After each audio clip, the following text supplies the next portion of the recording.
بسم اللہ الرحمن الرحیم۔ قربانی کرنا کس پر واجب ہے؟ قربانی عاقل، مسلمان، بالغ، مقیم اور صاحب نصاب شخص پر قربانی کرنا واجب ہے۔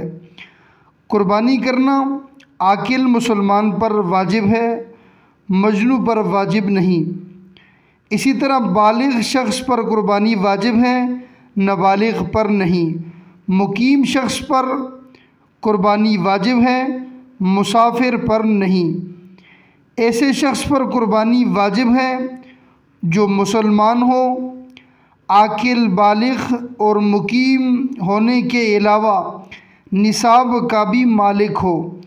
نصاب سے مراد یہ ہے کہ جس کی ملکیت میں قربانی کے 3 دنوں میں سے کسی ایک دن ضروریات زندگی کا خرچہ اور قرضہ نکالنے کے بعد 7.5 تولے سونا ہو، یا 52.5 تولے چاندی ہو، یا 52.5 تولے چاندی کی قیمت کے برابر رقم ہو، یا 52 تولے چاندی کی مالیت کے برابر تجارت کا سامان ہو، یا ضرورت سے زائد اتنا سامان ہو جس کی کل مالیت 52.5 تولے چاندی کے برابر ہو، یا ان میں سے کوئی ایک چیز ہو یا 2 چیزیں ہوں جن کی مالیت کو جمع کریں تو 52.5 تولہ چاندی اس سے خریدی جا سکتی ہو۔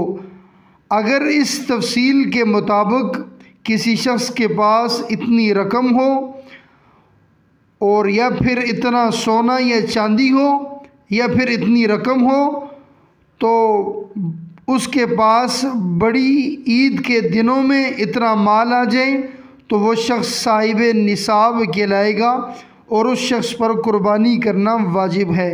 وَمَا عَلَيْنَا إِلَّا الْبَلَاغُ الْمُبِينُ۔